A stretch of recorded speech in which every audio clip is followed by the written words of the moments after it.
Cancel Joe Nami.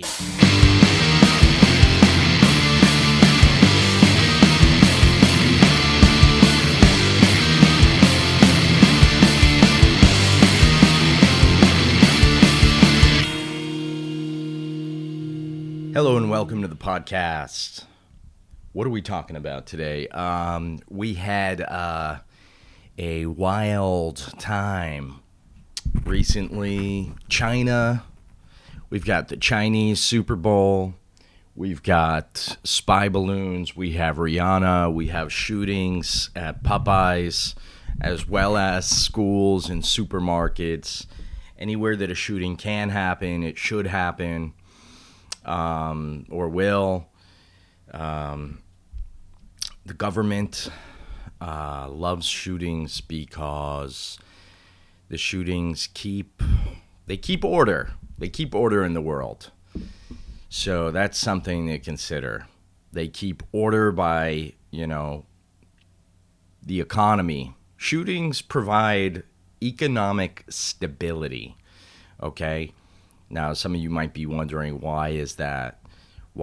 Because production of guns, production of medications, so I'm happy to report there was a shooting at a Popeyes chicken restaurant recently. That's always a fun place to get shot. If I was on the loose, that's where I would do it, just to make a statement. Either there or Chick-fil-A. I would love to do a shooting at Chick-fil-A on a Sunday when they're closed. I'd walk in and, just make sure that the place, because it's interesting. They're not open on Sundays, and they don't allow women any rights there, really. They... because they're a Christian organization. If you don't know, Chick-fil-A is a Christian organization. And so they're closed on Sundays. And they also decided to come out and say that they don't support gay marriage a while ago, which is fun. It's always fun when a corporation needlessly comes out with a political stance. Like, we make chicken, but... you should know what we think about penis. So Chick-fil-A, pretty conservative with around women's rights. They actually don't let their female employees drive to work. And when they're in the Chick-fil-A, they must wear complete traditional headwear garb. They make the women wear hijabs because not for Muslim reasons, but for reasons such as just being conservative. God doesn't want to see your hair or your face. I think only ugly people should be forced to wear the burqa. Men included. There's few Middle Eastern, like the Middle Eastern dictator. Gaddafi guy, he should have been wearing a burqa the whole time. I mean, the guy was just disgusting looking. He was a disgusting man. Most dictators are. I think that's why they get into the dictator game, What else happened? There was a football game during the Rihanna concert. Rihanna... interesting. It's kind of funny if you're Chris Brown and you're watching the Super Bowl and you're like, God damn it, there's my ex again. He just can't seem to escape the Rihanna.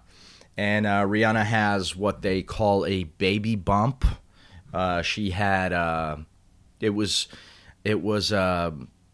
guesstimated that she was pregnant. Unless she just had a little football in her shirt, Inflategate, if you will. Rihanna's Inflategate is a form of pregnancy. But What else is going on? The football. I watched the football. There was Rihanna had a lot of dancing. All the dancers were black. That was interesting. All of her backup dancers. There was no diversity among the dance up backers. And why did they do this? Well, I mean, I guess it's affirmative action. There's a lot of white people throughout history dancing. Most dancing throughout history, maybe, has been the whites. White power dancing. China sent a spy balloon to go watch the Super Bowl. They were not happy. They were not satisfied with... China was not satisfied with the televised CBS broadcasting of the Super Bowl, so they sent a spy balloon. It's interesting, though. A lot of people are like, oh, this spy balloon. Oh, China's sending balloons over. Like, I don't know. I mean, if we think about this logically, I think that it was probably just a fucking weather balloon that China sent a weather balloon over. I don't know. It got blown off course. Why would the Chinese, honestly, why would the Chinese send a spy balloon that would so easily be caught? China has much better. I mean, they have all our TikTok data. They're watching all of your children. The Chinese. There are Chinese pedophiles watching your children. So something to consider is, should China be watching our children? Don't worry about the spy balloon. I mean, they're in your children's ears. They're in your children's bedrooms. Why is China collecting all of this data? Well, could it be for the one world order, or is China trying to get an Olympic dance team together? That could also be a factor. I mean, no one really knows. There's a rumor, too, actually, I heard recently that because of the one China policy, they're not making enough kids. So maybe China is interested in all of your children because they don't have enough children. And maybe China is looking to take over the future of children. Could be. Is China trying to outsource the dancing to our children? Do they not have enough children to dance? Are Chinese pedophiles running the government? It's communism. I mean, who knows what could happen? Let me see what's going on with me. I am hired a lawyer to apply for disability. Not going well. Hopefully they don't watch this podcast because I am mentally disabled, also known as retarded. There's another rumor that the Chinese spy balloon might be aliens. Might be extraterrestrials, but the U.S. fighter jet, the F-18 fighter jet, which is a very expensive jet. It costs us $30,000 for every half hour that they keep the fighter jet up in the air. I know this because I've been following, there's a pilot, Ryan Graves, who has a podcast now. I've been listening to his podcast. He's got a podcast about unidentified flying objects.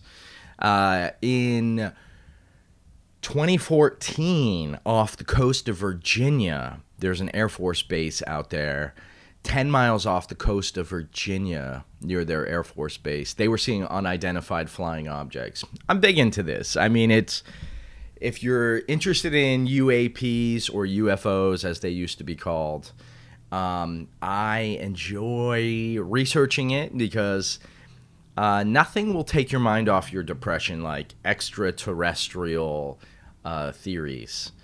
I wane and wax on my confidence. Most of the time when I'm watching the things, I'm like, oh my God, this is real. There's unidentified flying objects.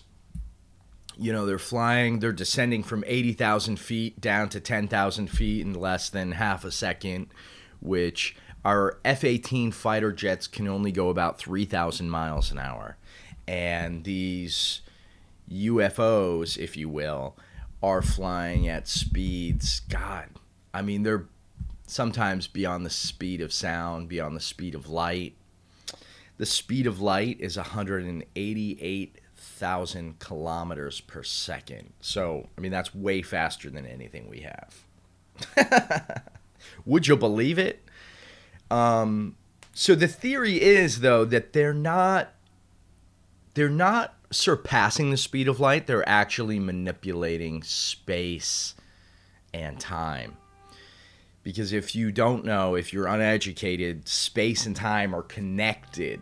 Einstein proved this through the theory of general relativity, that space and time are connected in a space-time continuum. It's kind of warped. A great analogy is if you were to throw a bowling ball on a bed. The way that the bowling ball would sink into the bed and the sheet, that sheet is like space-time. So the gravitational force would manipulate the space and time around it.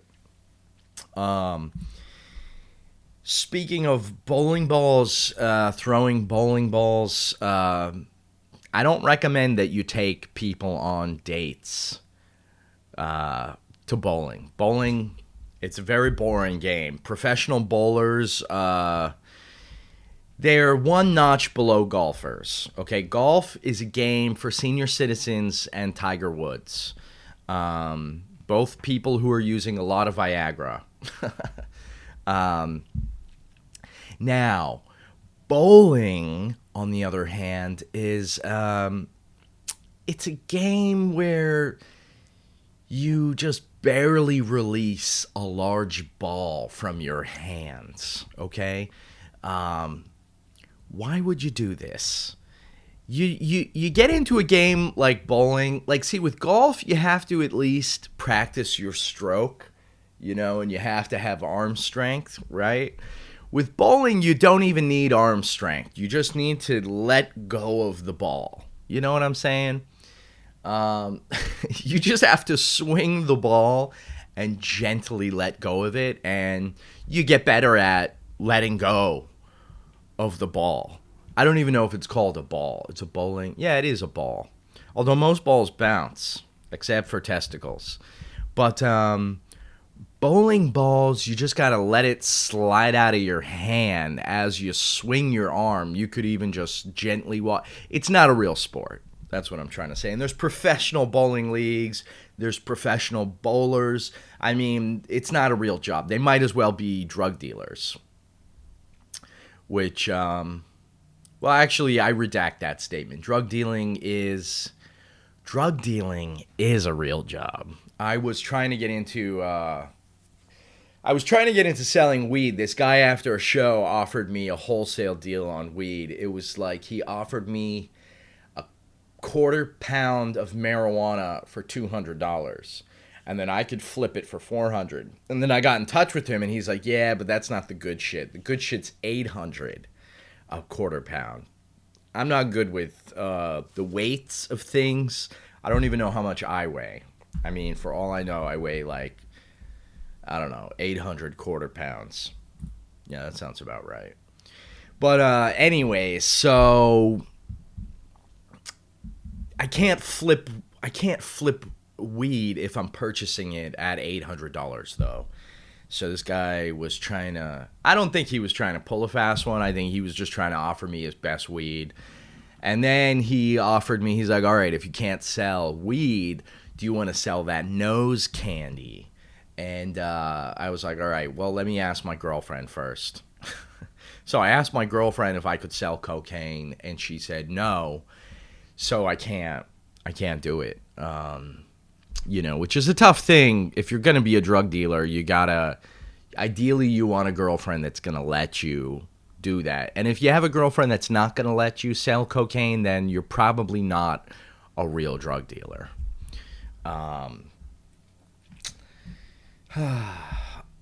I was gonna sell drugs to people at comedy venues, because you're out and about. But the hardest part actually, but then people started telling me that the hardest part about drug dealing is, the hustle. Like you gotta drive. I mean, it's work.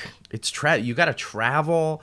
You gotta drive. You gotta sell. I mean, God, I used to work at K Jewelers forever ago, like 10 years ago. 15 years ago, and I mean that job you had to sell stuff. And so you're not just a drug dealer, you're a drug salesperson. And sales is just not fun, I mean, thankfully the drugs kind of sell themselves because they're very addictive. But I mean, jewelry, yeah, you got to kind of talk up the jewelry.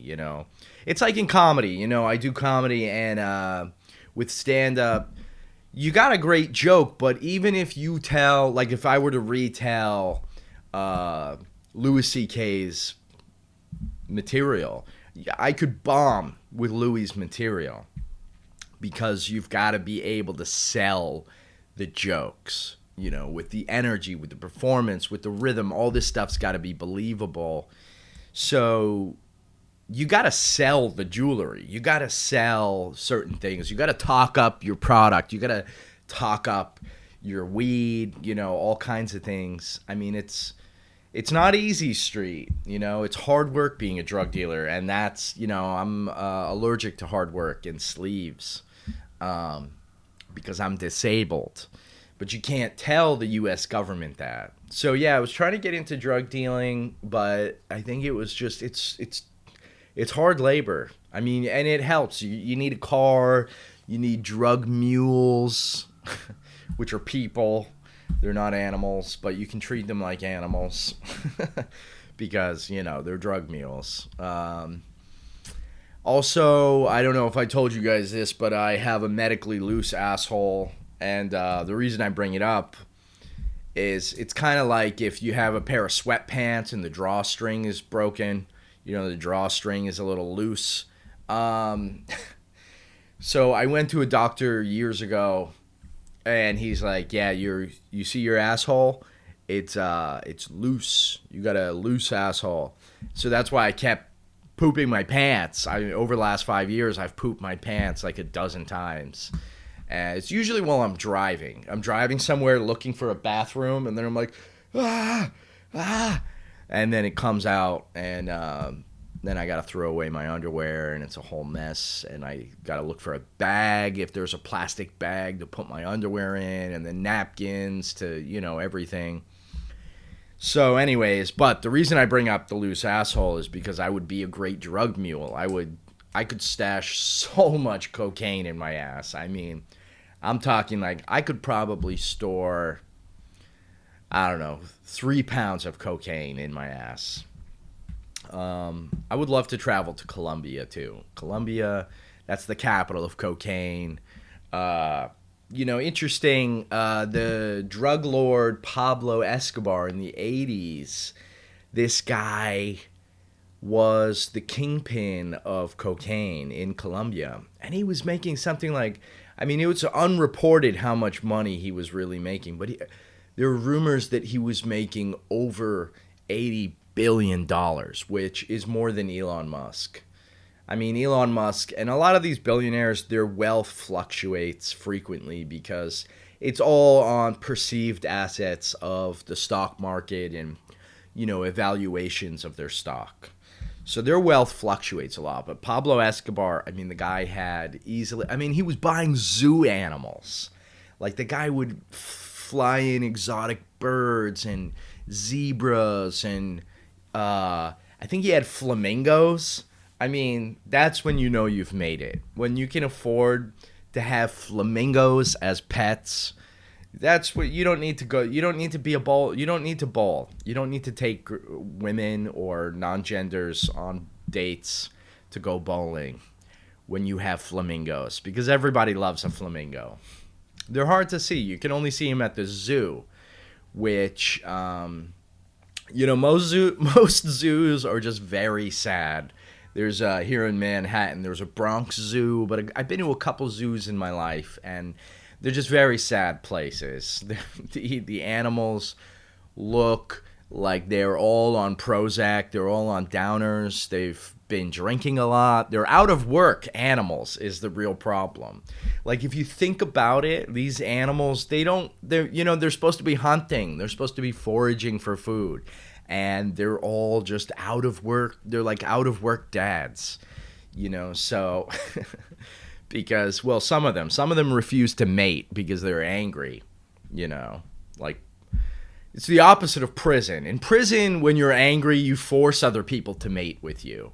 But at the zoo, if you're angry, you don't mate. Like the pandas that refuse to screw to keep their species going. There's certain species of zoo animals that they refuse to mate to keep their endangered species going. That reminds me, the other night I was watching Mighty Joe Young, the 1997 Disney movie. And it was kind of funny. It was about like poachers versus gorillas, and then there's this one gorilla, Mighty Joe Young, and he's like, I don't know, something crazy, like 3,000 pounds. He's like a freak of nature, and the poachers are always jingling keys. They've got like this big thing of keys that they're jingling to, like, I don't know, scare or entice the gorillas into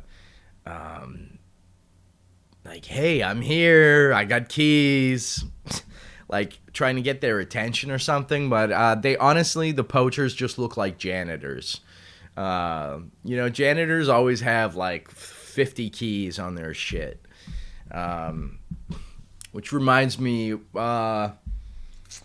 janitors, endangered. Before I forget, I had a sketch idea once, like, for just $1 a day, you could help support endangered poachers.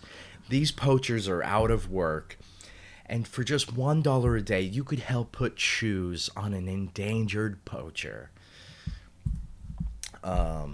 Like those, like, yeah, you know what I'm talking about. Like, for $1 a day, you could help these kids survive, and so that was my sketch. I don't know if I ever made it, but I just made it now. The other thing that's kind of a fun story. So in high school, we had this janitor, Barry. We were all 16. Barry was 50. He had a lopsided handlebar mustache.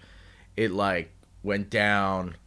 It was very strange. Barry, and he had big aviator frames. I'll see if I can get a picture of him to throw up here. But, and we all used to hang out with him, and we were 16. I mean, we'd go visit him, like, at other schools when he was working at other schools, and we just thought he was a character. He was really funny. He was like, he had like no social skills, no education, and he would frequently get angry with us, and we thought it was funny to make him angry. I mean, our frontal lobes were underdeveloped. Our frontal lobes were, so we had a lot of poor decision making. Like, we would frequently in high school, actually this is true, like, we'd break into the school at night, and I had one friend, Harrison, who was mentally ill, and we didn't know it at the time. We thought he was just like this 16-year-old prodigy. But we'd break into the school, and he'd convince us to poop in the lost and found. And so we'd do it because Harrison was really cool. But, there's a thin line between being cool and mentally ill. I'm sure you can see it with Kanye West. But, yeah, Harrison would convince us to poop in the lost and found. And then Barry would come to school on Monday, and he'd ask us if we knew about the pooping. And we'd be like, no, we don't know about the pooping, Barry. We're so sorry, man. We don't know anything about it. And then we'd go in the boys' bathroom, and then we'd poop in the stand-up urinal. And then they started not the president. What do they call it? Principal. The principal would board up the bathrooms to try to, I don't know, punish us for pooping in the wrong places. And then, yeah, I would break into the school at night, poop in front of the principal's office just to retaliate towards him. And there was all kinds of copycat poopers, and it was a wild time. It really was. Not a lot of accountability from adults or parents. Most adults were working. I had a friend, his father was always away on business trips, so we'd always break into his house and like throw catnip against the walls and eat ravioli. This is on Mulberry Street in Concord, New Hampshire. We'd break into his house. One time, his family went on vacation, and I shit in the cat's bowl. I can't believe I did that. I was 16. My frontal lobe wasn't developed. And I shit in the cat's bowl, and then we ate Chef Boyardee, cans of Chef Boyardee ravioli, and then we just eat everything. Me and my other friend Pat Brophy, and sometimes Harrison, Brian, and we just fucking go bonkers. We'd go bonkers in there, and Harrison would put on the sisters' underwear. Katie Clogston, Harrison would go up and like put on all her underwear and then jump out. I'm not even kidding. Harrison would jump out the third-story window into like, if it was winter, he'd jump out the second or third-story window into a bank of snow. Yeah, I guess now I can see the early signs of mental illness. Harrison was later put on a lot of antipsychotic medication, which I'm pretty close. Actually, now I'm on one antipsychotic, but I'm not psychotic. It's just like a dopamine regulator, but people with schizophrenia take it. So, but I'm dope, you know. I wonder if that's where the term dopamine comes from. I think so, because dope triggers a massive release of dopamine. But then people go, that's dope. Who knows what they're talking about? I don't know. I don't understand the street slang of the kids, but I wouldn't mind going to prison, to be honest, because I would get to read all day. I love reading. Probably wouldn't get to podcasts. They don't pay you, but they feed you in prison. Actually, they do pay you. They pay you like $1 a day, but I wouldn't do that. I wouldn't work in prison. I would just read, play in the rec room. Then you get to fight. I love fighting. You know, it's like MMA. Yes, some people will try to kill you. You know, they make shivs and they try to stab you. But I was researching. If you take a magazine, like just a thick regular magazine, and you stuff it under your shirt, it acts like body armor in prison, because the shivs that they make in prison out of like toothbrushes or, you know, kitchen, like they'll sharpen a butter knife and they'll try to stab you. It's not easy to get through a full thick magazine. It's really not easy. Try it. Roll up a magazine and fucking poke yourself. I mean, you can really do some damage. Some of these magazines are thick. They act like body armor. So you get yourself a nice toothbrush, shiv, and some magazines. I mean, you can really protect yourself. And yes, you will have to join some kind of gang, but like, you know, that's what friendship's for. MS-13 is a gang. But are they? You know, MS-13's a lot like the Olive Garden. You know, when you're here, your family. And that's really what they are, is they're not so much a gang as they're a family. You know, they take care of each other. They look after each other. And yes, sometimes they kill each other, you know, but I mean, even family members kill each other sometimes. I mean, look, just open today's Google News, for God's sakes. You know what I mean? MS-13, they're just, you know, people, why do they join MS-13? They're from broken homes. They're just looking for family. They're looking for friends. I mean, they're looking for friendship. And what better place than in a gang?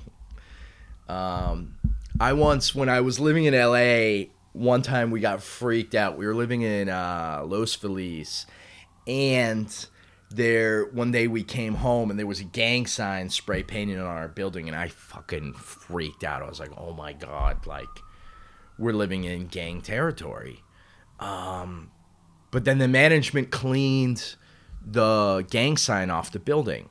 And then the gang spray painted it again to let us know that this was gang territory. And then the manager of the building cleaned the gang sign off. And then the gang just gave up on. So they were a really lazy gang, you know, which was unfortunate. They just hadn't really put in the work ethic, you know. Like Malcolm Gladwell says, you need 10,000 hours, you know, to become a really successful gang. And MS-13 has probably done that, but, you know, some of these other gangs, they just don't have the work ethic to make it, you know, to become like one of the really good gangs. All right. I am getting fatigued. Podcasting's a lot of brain work. It's a lot of work to talk for this long. And I got to wrap it up because I'm mentally ill. So that is it for this episode. Thank you so much. And I will see you very soon. Goodbye now. Cancel Joe Nami.